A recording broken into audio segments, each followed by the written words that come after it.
Bienvenue sur We Upsell. Bonjour à tous et bienvenue, voici les sujets au programme de ce numéro.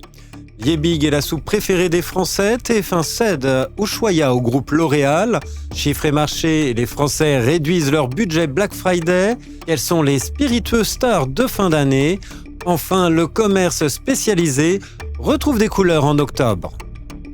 Voici l'heure de la Update News de We Upsells et c'est un plaisir de vous accompagner pour ce récapitulatif de l'actualité de la consommation et de la distribution. Avec le soutien d'Upsell, expert en force de vente terrain, nous traiterons des tendances, des derniers chiffres et nouveautés. On se retrouve juste après ça. Update News, l'actualité conso et action commerciale de We Upsells. Tous les vendredis, un rendez-vous animé par Benoît et proposé par Upsell, spécialiste de la force de vente externalisée et supplétive.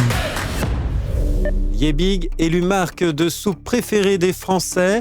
La marque Liebig, leader du marché des soupes liquides, a été élue marque préférée des Français dans la catégorie marque de soupe. Une étude OpinionWay réalisée les 18 et 19 septembre 2024 auprès d'un échantillon représentatif de 1061 Français place Liebig en tête devant Knorr et Waco.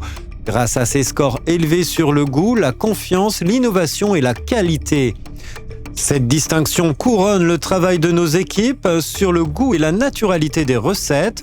En tant que leader, nous avons un rôle clé dans la transformation de cette catégorie, déclare Charlotte Bizarre, chef produit chez Liebig. Fondée en 1865 et implantée en France depuis 1919, la marque produit ses soupes à l'usine du Pontet, près d'Avignon. Cette usine pionnière des soupes en briques depuis 1986 emploie 200 personnes. Les recettes élaborées par des chefs cuisiniers sont stérilisées sans conservateur, garantissant une qualité naturelle. Liebig détient désormais 51,4% de part de marché en valeur, en hausse de 2,8 points sur un an, avec 46 000 tonnes vendues sur un marché de 100 600 tonnes. Liebig propose plus de 60 recettes, des classiques aux créations exotiques plébiscitées par les consommateurs. TF1 cède Ushuaïa au groupe L'Oréal. TF1 a officialisé la vente de sa marque emblématique Ushuaïa à L'Oréal pour 27,5 millions d'euros. Ce rachat confère aux géants de la cosmétique la majorité des droits commerciaux, notamment pour les célèbres gels douche issus de l'émission créée par Nicolas Hulot en 1987. TF1 conserve toutefois les droits relatifs aux activités audiovisuelles de divertissement et d'hôtellerie.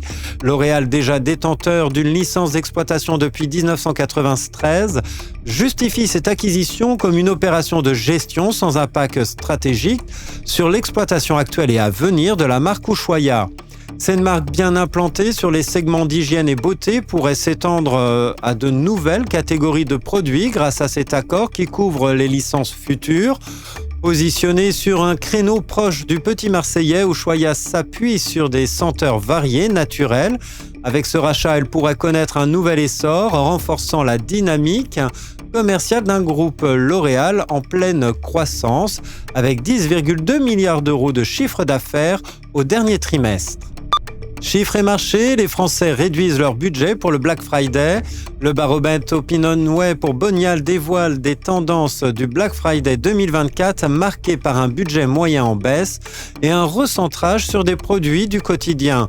Les consommateurs prévoient en moyenne de dépenser 388 €, soit 28 € de moins qu'en 2023, avec une hausse notable des achats de prêt-à-porter à 45%, avec une progression de 8 points et de produits d'hygiène beauté à 28% avec une augmentation de 6 points.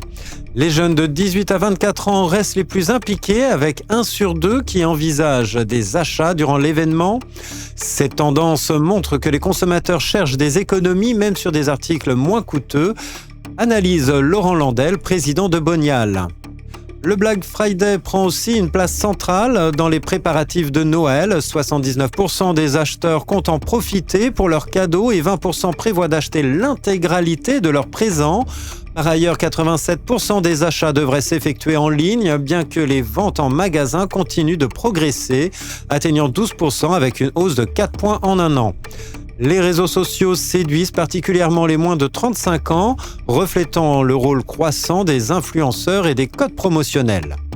Quels sont les spiritueux stars des repas de fin d'année? Alors que les fêtes approchent, les Français confirment leur passion pour les spiritueux. Selon une étude menée par Premium Craft Spirit en septembre 2024, 87% des Français terminent leur repas de fin d'année avec une dégustation de spiritueux. Les choix varient cependant selon les régions. 31% des Bretons et 28% des Franciliens privilégient la liqueur, tandis que 29% des habitants du Sud-Est préfèrent l'eau-de-vie.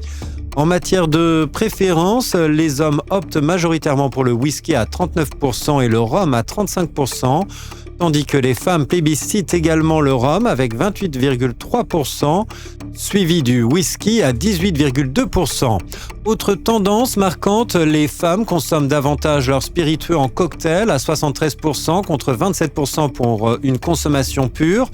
Côté budget, 51% des Français consacrent en moyenne 41 € à l'achat d'une bouteille de spiritueux premium et 59% offrent ces produits à Noël. Enfin, les cavistes restent une référence pour 27% des acheteurs et près de la moitié des Français, soit 49%, considèrent la marque comme un critère clé lors de leurs achats. Le commerce spécialisé retrouve des couleurs en octobre. En octobre, le commerce spécialisé affiche une hausse de son chiffre d'affaires de 2,2% par rapport à l'année précédente, révèle le baromètre de Procos. Toutefois, les performances varient selon les secteurs. L'alimentaire spécialisé bondit de 9,2%, suivi de la beauté santé avec une progression de 8,2%. À l'inverse, l'équipement de la maison enregistre une baisse de 2%. Le secteur du sport connaît une légère augmentation à 3,1%.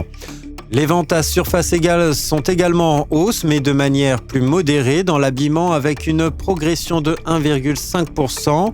Les secteurs des cadeaux, de la culture et des jouets enregistrent une augmentation limitée à 0,5%, tandis que la restauration affiche une très faible croissance de 0,3%. Ces évolutions restent en deçà de l'inflation qui s'établit à 1,2% en octobre selon l'INSEE. Les fréquentations des magasins progressent de 1,5%, un résultat porté par les points de vente en centre-ville qui voient leur affluence augmenter de 3,5%. En revanche, les commerces situés en périphérie subissent une baisse de 1,9%.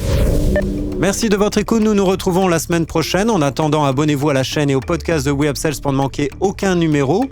Enfin, n'hésitez pas à commenter, à réagir sur les sujets. Les équipes d'Upsell et moi-même, nous vous souhaitons d'excellents moments à tous.